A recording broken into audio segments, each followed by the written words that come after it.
Good morning everybody. हम लोग 16वां group के बारे में बात कर रहे हैं और हम लोग डाइऑक्सीजन के बारे में बात करेंगे। डाइऑक्सीजन यानी जिसका मॉलिक्यूलर फॉर्मूला O2 आप जानते हैं और मोलर मास 16 दोनों कितना होगा, 32 होगा। तो सबसे पहले आप देखते हैं प्रिपरेशन ऑफ डाइऑक्सीजन O2 का निर्माण कैसे होता है। तो यह रिएक्शन है, ये आपको लर्न करना पड़ेगा। पोटेशियम क्लोरेट KClO3, इसको हीट किया जाए MnO2। ये आपका कैसे काम करता है, कैटलिस्ट की भांति काम कर रहा है।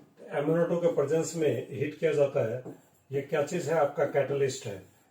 तो KClO3 को जब हीट किया जाए MnO2 की उपस्थिति में तो KCl बनता है और 3O2, ये आपका डाइऑक्सीजन, ये आपका डिजायर्ड प्रोडक्ट बन गया। तो ये एक रिएक्शन हो गया कि KClO3 को आप दिमाग में डालेंगे ऐसे कि KClO3 को अगर हीट किया जाए MnO2 को उपस्थिति में तो KCl और ऑक्सीजन का निर्माण होता है। साथ में आप रिएक्शन का बैलेंसिंग कर देंगे।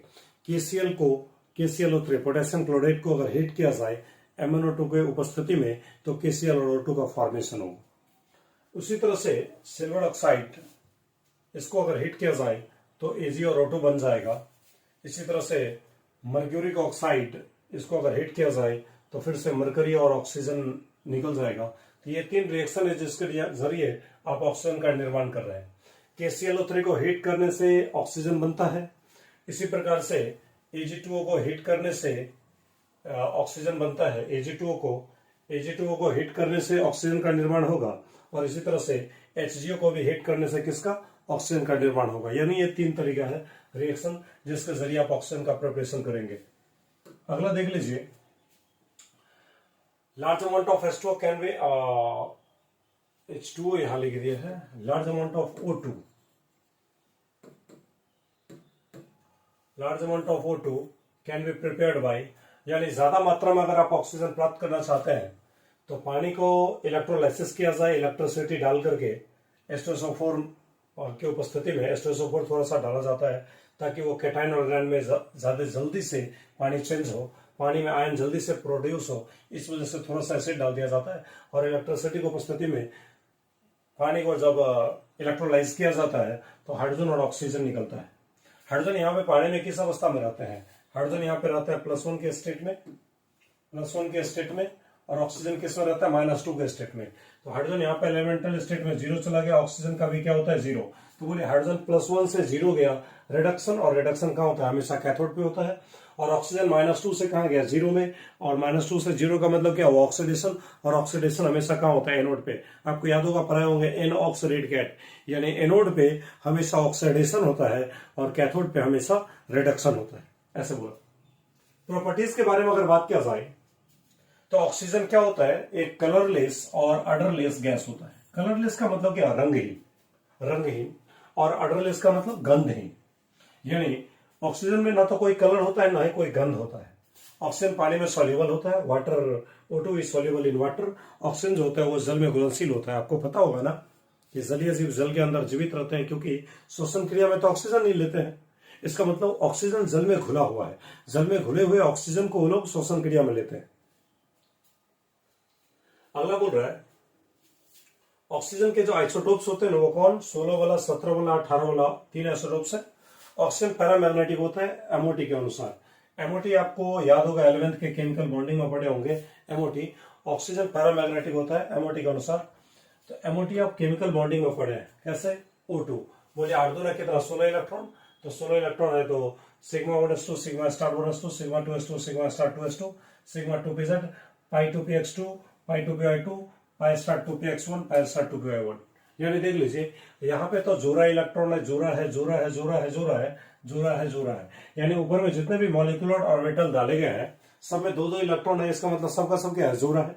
लेकिन यहाँ देख लीजिए तो ये तो एंटी बॉन्डिंग है पाई का, और ये जो py का एंटी बॉन्डिंग है, इन दोनों में एक इलेक्ट्रॉन है, मतलब बेजोड़ा है। और बेजोड़ा होने का मतलब क्या हो गया, बेजोड़ा होने का मतलब हो गया कि ये पैरामैग्नेटिक है। तो O2 कैसा होता है, पैरामैग्नेटिक होता है।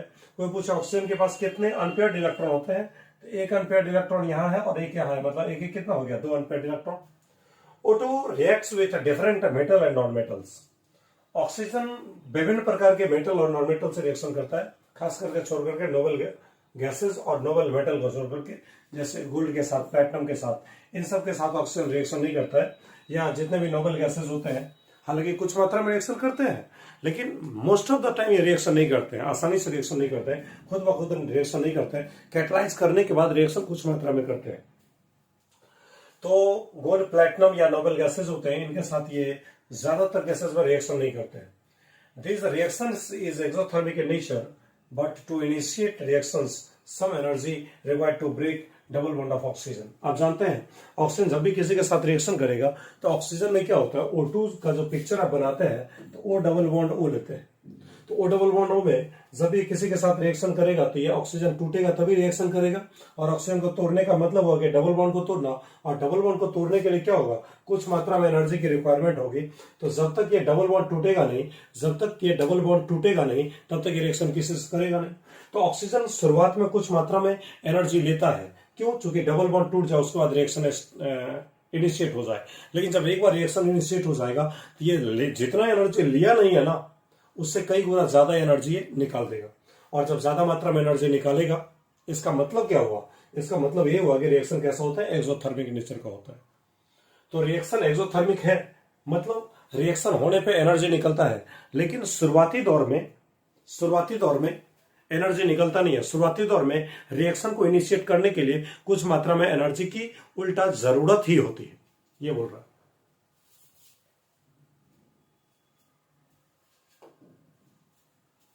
जैसे देखिए कैल्शियम ऑक्सीजन से रिएक्शन किया तो कैल्शियम ऑक्साइड बन गया, फास्फोरस ऑक्सीजन से रिएक्शन किया तो टेट्राफॉस्फोरस पेंटॉक्साइड बन गया, कार्बन अगर ऑक्सीजन एक्सेस मात्रा में ऑक्सीजन से रिएक्शन किया तो कार्बन डाइऑक्साइड बन गया, जिंक सल्फाइड ऑक्सीजन से रिएक्शन किया तो जिंक ऑक्साइड और सल्फर डाइऑक्साइड गैस बन गया। मीथेन अगर ऑक्सीजन से रिएक्शन किया तो CO2 और H2 कंबसन रिएक्शन हो गया है। मीथेन का कंबसन, मीथेन किसमें पाया जाता है, जैसे बायोगैस में, CNG कॉम्प्लेक्स नेचुरल गैस, इसमें मीथेन पाया जाता है। तो मीथेन को जब कंबसन कराते हैं ऑक्सीजन की उपस्थिति में ही तो जलेगा, तो वो CO2 और H2 का निर्माण करेगा। तो ये रिएक्शन है, सिंपल रिएक्शन। अगला देखिए C2H4 को, इथीन को अगर ऑक्सीजन की पर्याप्त मात्रा में रिएक्शन किया जाए तो CO2 और H2 का निर्माण होगा। यहाँ पे 2 डाला हुआ है रिएक्शन बैलेंस करने के लिए, यहाँ 2 डाला हुआ है रिएक्शन बैलेंस करने के लिए। और जैसे एल्युमिनियम का ऑक्सीजन में रिएक्शन किया जाए तो Al2O3 एल्यूमिना का निर्माण होगा। इसी तरह से यूज ऑफ ऑक्सीजन यहाँ पर है, ऑक्सीजन का यूज आप कैसे करते हैं। तो ऑक्सीजन का यूज करने के लिए सबसे पहले ऑक्सीजन का यूज होता है रिस्पिरेशन में, श्वसन क्रिया में यूज होता है, सांस लेने में। कंबसन मतलब किसी भी चीजों को जलाने में, दहन की अभिक्रिया में ऑक्सीजन का प्रयोग होता है। अगला यूज इन वेल्डिंग में भी ऑक्सीजन का प्रयोग होता है। ऑटो यूज इन हॉस्पिटल में आप देखते हैं, कोरोना में देखे होंगे ऑक्सीजन का सिलेंडर नहीं मिल रहा था, इसका मतलब ऑक्सीजन हम लोग श्वसन क्रिया में लेते हैं। तो हॉस्पिटल में भी ऑक्सीजन का डिफरेंट पर्पज से यूज किया जाता है। या पर्वत पे चढ़ने वाले पर्वतारोही जो होते हैं, माउंटेनियरिंग, वो भी पर्वत पे चढ़ने के लिए ऑक्सीजन का सिलेंडर लेके चलते हैं, और विभिन्न प्रकार के ईंधन को जलने के लिए भी ऑक्सीजन की आवश्यकता होती है। ऑक्सीजन की आवश्यकता विभिन्न प्रकार के ईंधन को जलाने के लिए भी होता है। तो ऑक्सीजन का प्रयोग श्वसन क्रिया में, दहन में, वेल्डिंग में, हॉस्पिटल में, पर्वत पे चढ़ने के लिए, और या फिर से कंबसन ऑफ फ्यूल, ईंधन के जलने के लिए आप ऑक्सीजन का प्रयोग करते हैं। सिंपल ऑक्साइड्स के बारे में अगर बात किया जाए, यानी ऑक्सीजन से जुड़ेगा तभी तो ऑक्साइड बनेगा। तो सबसे पहला ऑक्साइड में आपको बात कर रहा हूं एसिडिक ऑक्साइड। एसिडिक ऑक्साइड आप जानते हैं ना, हमने लाइन लिखा है कि non metallic oxides are generally acidic. Non metal के ऑक्साइड एसिडिक होते हैं, ये आपको बहुत पहले से पता है। लेकिन सब मेटल, कुछ मेटल ऐसे होते हैं जो कि हायर ऑक्सीडेशन स्टेट में वो एसिडिक कैरेक्टर को दिखाते हैं। यानी कहने का लाइन क्या हुआ, नॉन मेटल के ऑक्साइड तो जनरली एसिडिक होते हैं, ये बात तो हमें बहुत पहले से पता है। नॉन मेटल के ऑक्साइड एसिडिक नेचर के होते हैं, ये बात हमें बहुत पहले से पता है। लेकिन कुछ मेटल जिनका ऑक्सीडेशन स्टेट काफी ज्यादा हो, वो हायर ऑक्सीडेशन स्टेट में जब ऑक्सीजन के साथ जुड़ जाते हैं तो उस अवस्था में भी वह एसिडिक नेचर के होते हैं। तो लाइन वही बोल रहे हैं, जैसे कि SO2 ले लीजिए, Cl2O7 ले लीजिए, CO2 ले लीजिए, N2O5 ले लीजिए, ये सब नॉन मेटल के ऑक्साइड है, ये सब एसिडिक है। अगला मेटल के oxide in high oxidation state, 7 14/2 plus 7 oxidation state है, 3 6 प्लस 6 ऑक्सीडेशन स्टेट है, 5 10/2 प्लस 5 ऑक्सीडेशन स्टेट है। तो प्लस 5 ऑक्सीडेशन स्टेट में भी यह कैसे काम करता है, एसिडिक कैरेक्टर का काम करता है। अब ये अगर एसिडिक है, इसका मतलब ये पानी में जाने के बाद H+ देगा।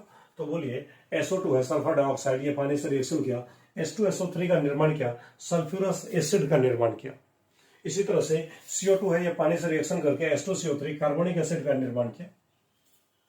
तो ये दोनों नॉन मेटल के ऑक्साइड है, ये लोग पानी में रिएक्शन किया और पानी से रिएक्शन करने के बाद एसिड बनाया, यानी पानी में जाने के बाद ये H+ दिया। इसका मतलब यह एसिडिक नेचर का होता है, ऐसे बोल।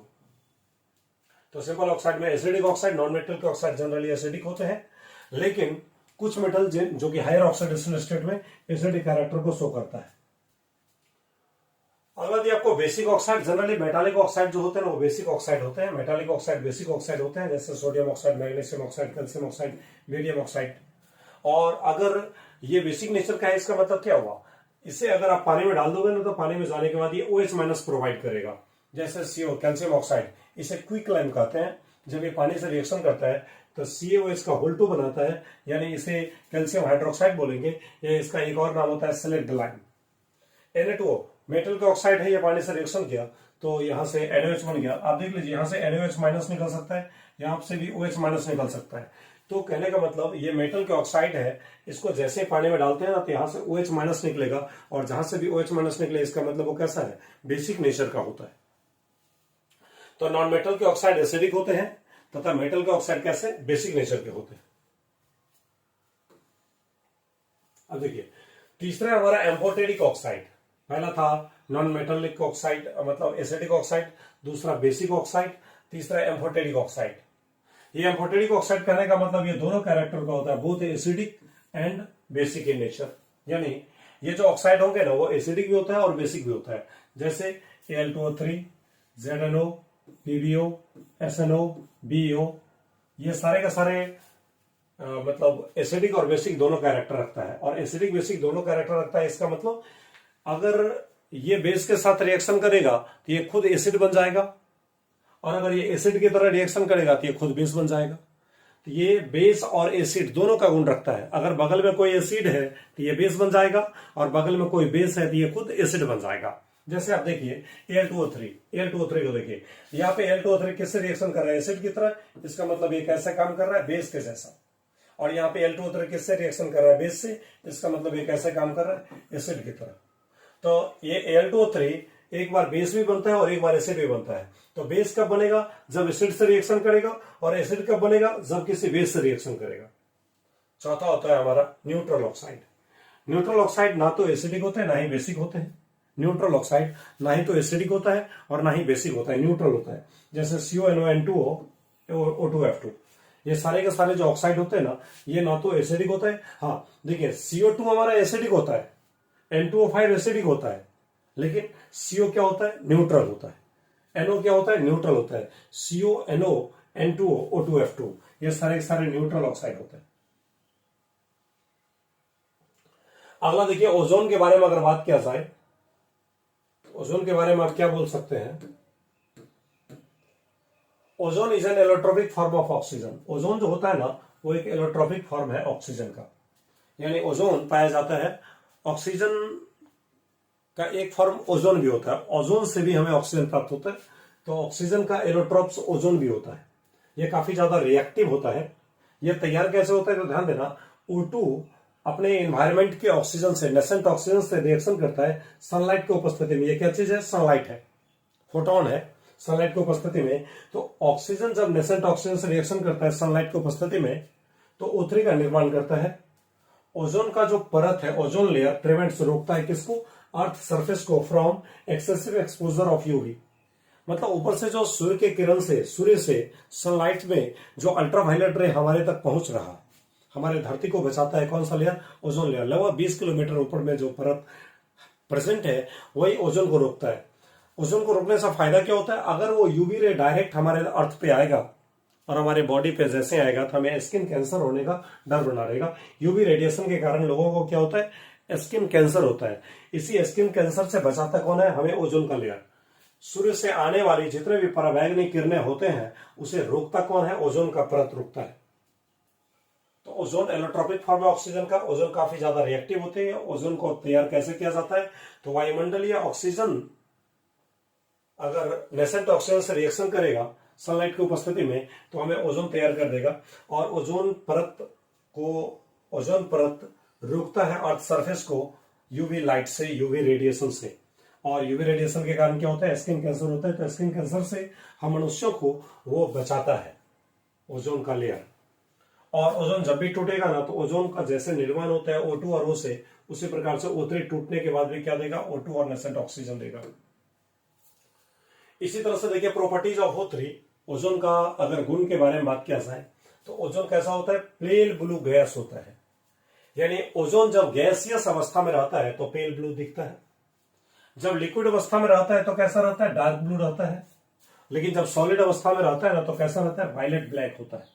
यानी ओजोन का तीनों कलर है, गैस अवस्था में पेल ब्लू, लिक्विड अवस्था में डार्क ब्लू, और सॉलिड स्टेट में क्या रहता है, वायलेट ब्लैक होता है।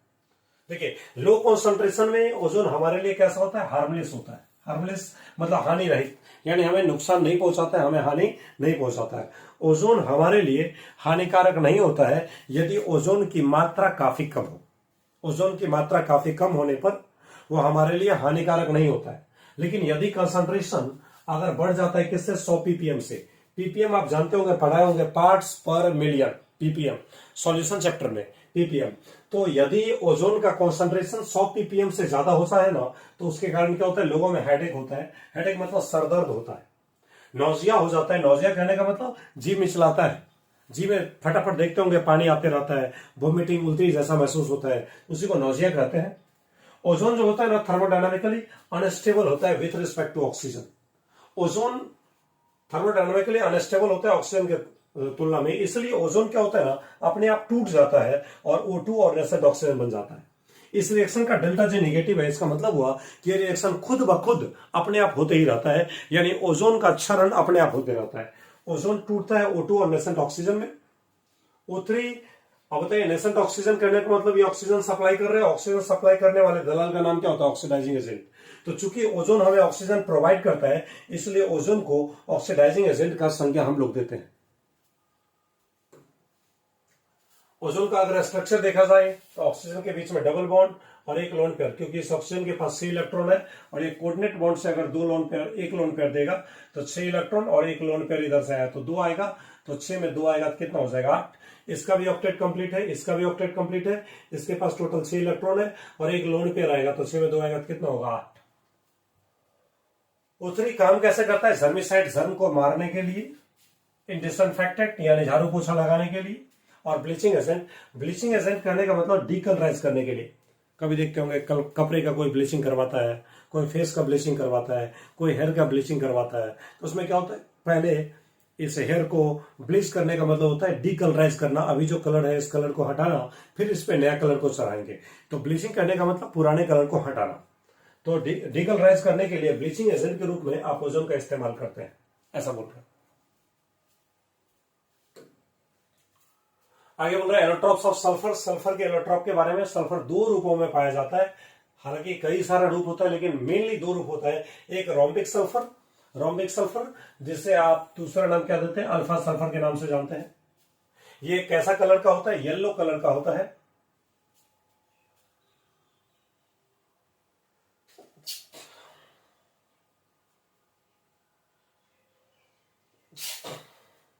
यह रूम टेम्परेचर पर स्टेबल होता है। रूम टेम्परेचर पे कैसा होता है, स्टेबल होता है।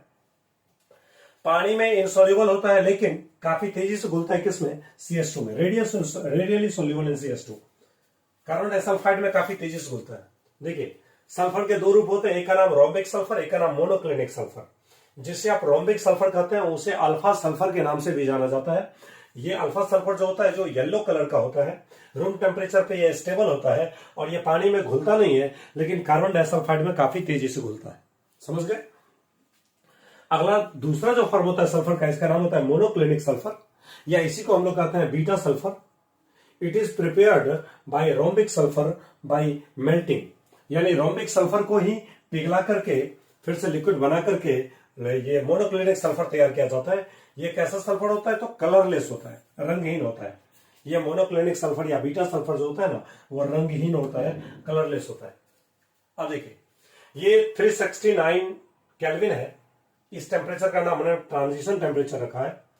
और 369 से कम टेम्परेचर पे, बिलो 369, अल्फा सल्फर काफी ज्यादा स्टेबल होता है, जबकि 369 से ज्यादा टेम्परेचर पे इस 369 से अबव टेम्परेचर पे बीटा सल्फर काफी ज्यादा स्टेबल होता है।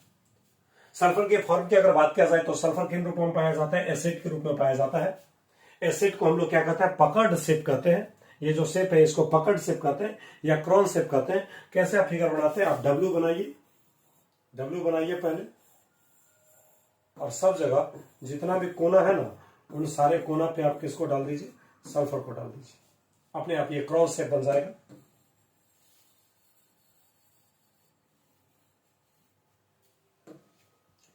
या सल्फर आपका चेयर फॉर्म में भी एग्जिस्ट करता है, S6 के फॉर्म में भी एग्जिस्ट करता है। अब एक इंपॉर्टेंट पॉइंट जो आपके ऑब्जेक्टिव के लिए जानकारी का चीज है वो ये ध्यान रखेंगे कि S2 जैसे O2 पैरामैग्नेटिक होता है ना, वैसे ही S2 क्या होता है? पैरामैग्नेटिक होता है। और यह पाया जाता है काफी ज्यादा टेम्परेचर पे, लगभग कितना पे? 1000 केल्विन टेम्परेचर पे S2 पाया जाता है। तो इसमें बोर्ड के लिए हमें लग रहा है कि बहुत ज्यादा इंफॉर्मेशन वाली चीजें नहीं था, बहुत ज्यादा मार्किंग वाले टॉपिक अभी मैंने नहीं बताया इस वीडियो में। बस इसको आप फॉर्मेलिटी के लिए देखते रहिए, रिवीजन कीजिएगा। इसमें कोई भी पॉइंट नहीं है बोर्ड पॉइंट ऑफ व्यू से। तो इसका अगर आप स्क्रीनशॉट लेना चाहें, आराम से आप स्क्रीनशॉट ले सकते हैं।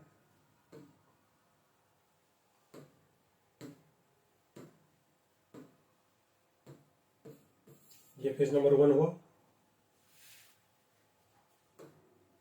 Page number 2, page number 3, page number 4, 5, 6, 7, 8, 9, 10, 11, 12, 13, 14, ये सारे एक सारे हैं। इसको आप लोग नोट करेंगे, रिवीजन करेंगे, और आगे कंटिन्यू हम ऐसे ही बने रहेंगे। इससे आगे की बातों को हम लोग फिर से प्रेजेंट होंगे अगले वीडियो में। मिलते फिर से अगले वीडियो में, तब तक के लिए थैंक यू।